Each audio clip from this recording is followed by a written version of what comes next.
All right, listener, buckle up, because today we're diving into the twisted world of Resident Evil Village. You sent us a very detailed summary of the game's plot. And wow, let me tell you, this one's a wild ride. It really is. And what I find so fascinating about Resident Evil Village is how it manages to blend this gothic horror with action. And even, believe it or not, some surprisingly emotional moments. Oh yeah, definitely. It also digs deeper into the lore of the entire Resident Evil universe, connecting back to previous games and even revealing some secrets about how those iconic bioweapons came to be. Oh, absolutely, like huge reveals. Okay, so let's set the stage here for our listeners who maybe haven't played the game yet. Ethan and Mia Winters, our protagonists from Resident Evil 7, well, they thought they finally escaped the horrors of that Baker estate. But guess what? Their peaceful life gets totally shattered when Chris Redfield, yes, that Chris Redfield shows up and throws their world into chaos. I mean, talk about whiplash, right? It's like one nightmare ends and bam, you're thrown into another one. Yeah, you really hit the nail on the head there. Right from the get-go, Village throws you into this whirlwind of mystery. Chris Redfield, who we all know as this veteran hero of the series, is suddenly the bad guy. He attacks Ethan, seemingly kills Mia, and then kidnaps their baby daughter Rosemary. So you just left there wondering, why? What's going on? These questions just grabbed me right away. Talk about starting off with a bang. So Ethan wakes up in this totally desolate, snowy landscape, and we quickly learn it's somewhere in Eastern Europe. And the game does an incredible job of really nailing the atmosphere right from the start. It's gloomy, it's isolated, and you can just feel deep down that something is very wrong. Oh yeah, for sure. And that shift to Eastern Europe as the setting, genius. It brings this Yeah. whole new layer of gothic horror to the series, drawing on those classic vampire and werewolf myths that have been freaking people out for centuries. Absolutely. Forget those slow, shuffling zombies we saw in the older games. This time, you're dealing with Lycan's fast, aggressive, werewolf-like creatures that hunt you from the shadows. The first time I ran into one, I practically jumped out of my skin. Oh, I bet. The Lycans definitely bring this different kind of intensity to the game. They're not just mindless hordes, they're smart, they're predatory, they hunt in packs, Yeah. and that makes them super intimidating. Oh, totally. And as if those Lycans weren't enough, you soon find out that the entire village is under the control of Mother Miranda, this mysterious, almost deity-like figure who's worshipped by all the villagers. Mother Miranda is such a fascinating antagonist. She's shrouded in mystery for most of the game. Her presence is everywhere, but her true motives, hidden. She's like the puppet master pulling all the strings from the shadows. And serving her are four powerful lieutenants, the lords, each ruling different sections of the village. Lady Dimitrescu, Donna Beneviento, Salvatore Moreau, and Karl Heisenberg. It's like each lord is a boss in their own right. And their areas are like mini horror movies. You've got the imposing castle of Lady Dimitrescu, the tall vampire lady who took the internet by storm. Then there's Donna Beneviento's fog-shrouded house filled with seriously creepy dolls. And let's not forget Salvatore Moreau, the grotesque fish-like mutant who controls the reservoir. And then there's Karl Heisenberg, who has this freaky ability to control metal with his mind and runs the factory. It's true. And each one reflects a different type of horror, from gothic vampires to body horror and psychological terror. It's like they took all the best horror tropes and crammed them all into one game. It's amazing. And this diversity in areas and enemies, it just makes the game feel so dynamic. But it's Ethan's search for Rosemary that really drives him forward, right? I mean, he's not some seasoned action hero. He's a desperate father trying to rescue his daughter. It makes his story so relatable and emotionally engaging, don't you think? Absolutely. That's what sets Village apart from other horror games. It's a story about a family that's been ripped apart. And Ethan's relentless drive to save Rose, it gives the game a real emotional core. For sure. So Ethan is on this desperate quest, battling Lycans and all these terrifying creatures, trying to figure out what happened to his family and how to bring Rose back. And as he goes, he starts to uncover these dark secrets about the village, about Mother Miranda, and the connections to the wider Resident Evil universe.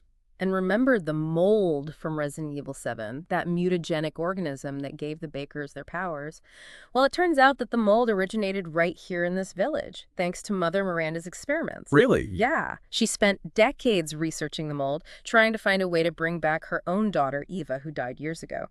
And her work eventually led to the creation of the Kadu parasite, this nasty little thing that can grant superhuman abilities, but also comes with some seriously disturbing side effects. Hold on a sec.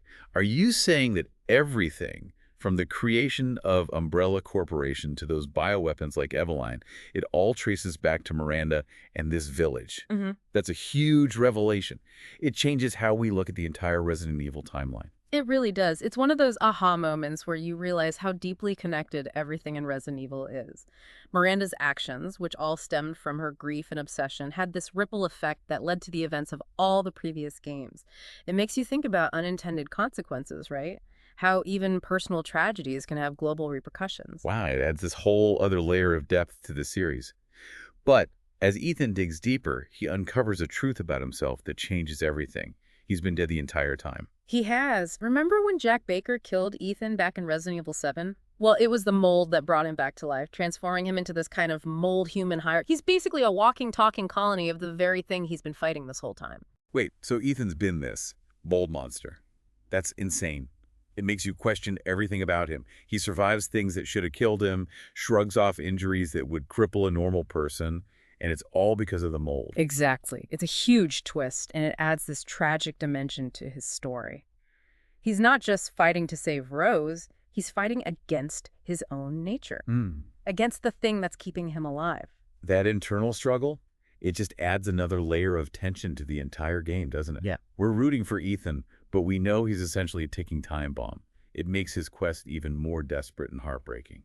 I completely agree. It's that classic horror trope of battling your inner demons, but Village handles it so well. It makes you think about what it means to be human, the limits of survival, and the sacrifices we're willing to make for the ones we love. I'm guessing all of that plays a big part in his final showdown with Mother Miranda. Absolutely. But before we dive into that, I think we need to take a closer look at what Mother Miranda is really planning for Rose, and how it all connects back to the very beginning of the Resident Evil story, to the shocking origins of the entire saga. Okay, let's unpack that. What exactly does Miranda want with Rose, and how does Umbrella fit into all of this? Okay, so we've got Mother Miranda, this grieving mother who turns into a bioterrorist mastermind, and her research accidentally creates the Umbrella Corporation.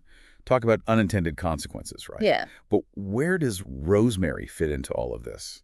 Well, remember, Mother Miranda lost her own daughter, Eva, to the Spanish flu a century ago.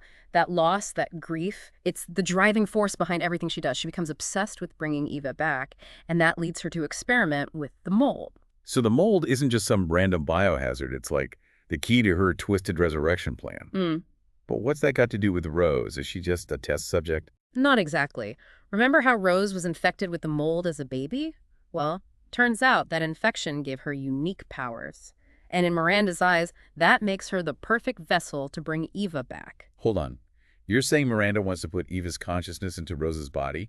That's messed up, even for Resident Evil. It is, yeah. It's this chilling example of how grief can warp even the most brilliant minds. Miranda is so fixated on her goal that she's willing to sacrifice anything to achieve it, even an innocent child. Makes you wonder, what would you do if you were Ethan? Knowing your child is at the center of this insane scheme to bring someone back from the dead. It's a terrifying situation, and it's what makes Ethan's story so compelling. He's not just fighting monsters, he's fighting for his daughter's very soul. And it all leads up to this final confrontation with Miranda. It's epic and emotionally devastating. All right, let's talk about that climax. Ethan's got all the pieces of Rose. He knows the truth about himself, and he's going head-to-head with Mother Miranda. What happens? So the confrontation takes place in this cavern under the village. Miranda reveals her whole plan, and she shows Ethan a vision of Eva as a young girl. It's a really heartbreaking moment because you realize that Miranda truly believes she's doing this out of love. Yeah. That she's saving her daughter. Yeah, it's that classic villain motivation, twisted by grief and obsession.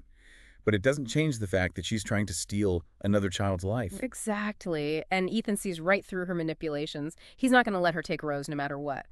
And so the final battle begins. Miranda transforms into this grotesque thing, this mix of flesh and fungus, a horrifying display of the mold's power. Oh, I remember that. Okay. That's where the game's visuals and sound design really shine.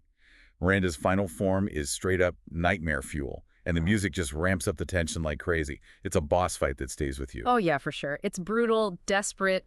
Ethan's fueled by his love for Rose, and Miranda by her obsession with Eva. But in the end, Ethan wins. He defeats Miranda, shattering her dreams of resurrection. But it comes at a cost, doesn't it? It does, a terrible one. Remember, Ethan's body is basically made of mold. It's what's kept him alive, but it's also slowly killing him. And after that fight with Miranda, his body just starts to fall apart. Ugh, that's where the game really gets you. Ethan's won, he's saved Rose, but he's dying. And that's when Chris shows up with his Hound Wolf squad. Chris's arrival, it adds another twist to the story. Turns out he wasn't actually trying to kill Mia earlier. He attacked a mold copy of her that Miranda had created. It was all a trick to manipulate Ethan. Wow, so all this time, we thought Chris was the bad guy. Yeah. But he was actually trying to protect Ethan and Rose. Talk about a plot twist. It really is, but the twists don't stop there. Just when they're about to escape, Miranda, whose consciousness has merged with the mold, launches one last attack. Of course she does. Can't let the good guys have a happy ending that easily, right? Right. It's a really desperate situation. Ethan knows he's fading, and he knows that mold can't be allowed to spread, so he makes a choice, a heartbreaking He choice. sacrifices himself to save everyone else. He does. He takes a bomb that Chris brought to destroy the megamycete, the source of the mold, and he stays behind to detonate it. He tells Chris to take Rose and get to safety. He kisses his daughter goodbye, and then, boom, the entire village, the megamycete, and Ethan are gone in a massive explosion. Wow, that's heavy. Ethan starts out as this ordinary guy caught in a nightmare, and he ends up becoming a true hero, giving his life to save his daughter and the world. It's tragic, but it's a fitting end to his story. He's a character who went through so much pain, so much loss, but he never gave up. He never stopped fighting for what he believed in. And in the end, he makes the ultimate sacrifice. It's definitely one of the most emotional moments in the entire Resident Evil series. But the story doesn't end there, does it? What about Rose and Chris? How does the game wrap up? Well, we jump forward 15 years, and we see a teenage Rose visiting Ethan's grave. She's clearly struggling with her legacy, her powers, and the loss of her father.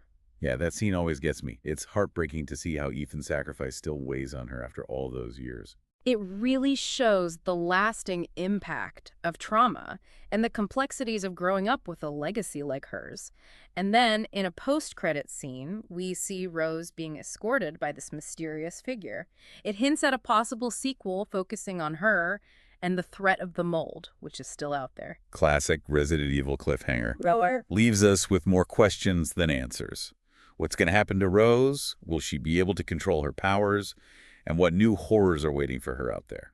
I guess we'll have to wait and see, but I think it's safe to say that Rose's story, just like her father's, will be full of twists and turns and lots of terrifying encounters.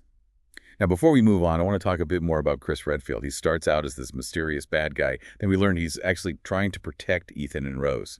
And by the end, he's carrying the weight of Ethan's sacrifice and the responsibility of looking after Rose. What a roller coaster of a character arc. Chris is such a fascinating character in Village. He's this veteran of the bioweapon wars, haunted by his past, and driven to prevent future outbreaks. His actions aren't always black and white, but they're ultimately motivated by a desire to protect humanity. He's definitely not your typical hero. He makes some questionable choices, like keeping things from Ethan, but you get the sense that he's doing what he thinks is right, even if it means making tough calls. Yeah, that's what makes him so relatable. He's not perfect. He's human, trying to do the right thing in a world full of horrors. And his relationship with Ethan, which starts out so adversarial, actually develops into something more, like respect, maybe even friendship. Yeah, by the end, you can really see how much guilt and grief Chris feels over Ethan's death. He knows he played a part in it, even if it was unintentional. And that burden, that responsibility, is something he carries with him as he takes care of Rose. It adds this layer of tragedy to Chris's character. He's dedicated his life to fighting bioterrorism, and he's saved countless lives.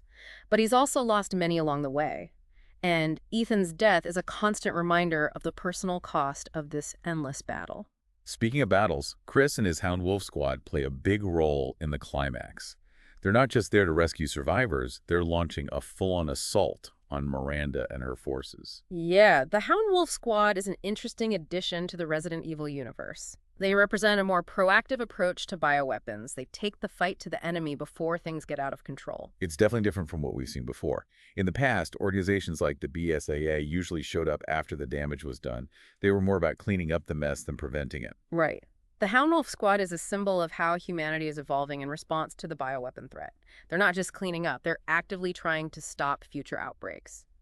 What do you think, listener? Is this more aggressive approach justified? What are the ethics of fighting fire with fire? That's a good question, especially when you see Chris and his team using some serious firepower against Miranda and her forces.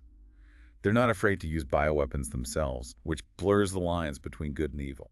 It's a moral gray area that Resident Evil Village explores really well. The Hound Wolf Squad may be fighting for a good cause, but their methods have consequences. It makes you think about the price they're willing to pay. And then there's that last line from Chris. Someone has to pay. Mm. It's such a chilling line, and it leaves you feeling uneasy. Who is he talking about? The BSAA?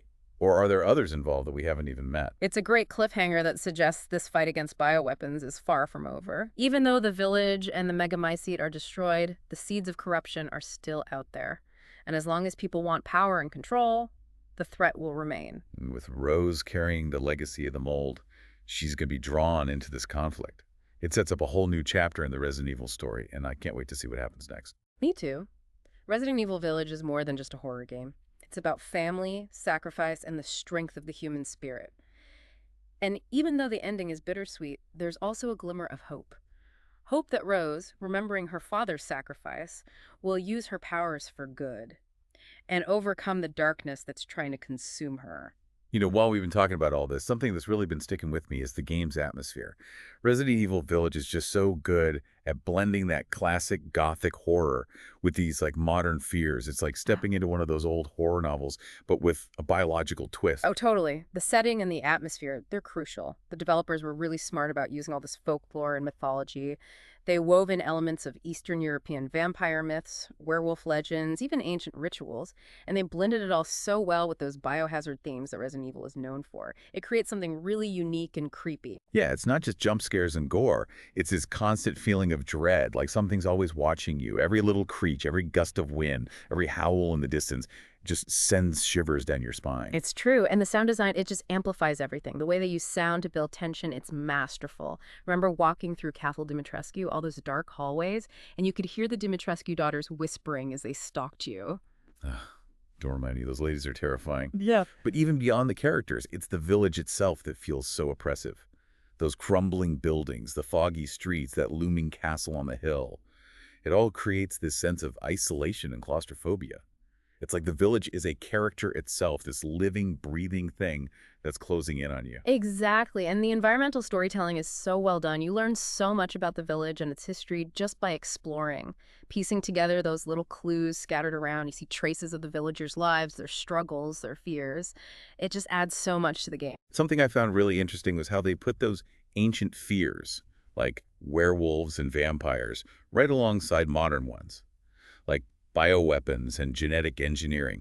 It's this clash between the old world and the new, and it creates this really unsettling feeling. It's like the game is asking, what happens when those old myths and legends bump up against the horrors of science? And the answer, well, in Resident Evil Village, it's pure nightmare fuel. Definitely. But it's not just the setting and the creatures that are scary. The developers also use psychological horror to really mess with you.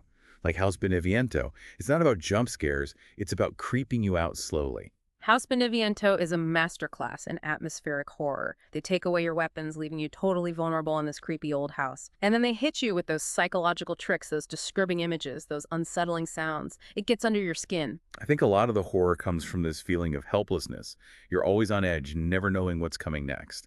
Yeah, the game does a great job of making you feel vulnerable, even when you're armed to the teeth. You're outnumbered, outmatched, and just barely surviving. It's that tension that keeps you hooked. Every victory feels earned, and every close call is a huge relief. And don't forget those boss fights. Lady Dimitrescu, Moreau's transformations, Heisenberg, and his metal powers. Each one is memorable and terrifying. They are. And they're not just visually amazing, they also make you think strategically. You have to figure out their moves, their weaknesses, and use the environment to your advantage. It really tests you as a player. So listener, what really stood out to you about Resident Evil Village? Was it those connections to the wider Resident Evil story, Ethan's fight to save his daughter? Or was it the pure horror of that village? There's so much to unpack in this game, it really gets you thinking. It's one of those stories that stays with you even after you finish it. And with that mysterious ending, it seems like this might not be the last we see of the Winters family. What do you think, listener? What's next for Rose? What horrors await her in the future? Until our next deep dive, keep exploring, keep questioning, and stay curious.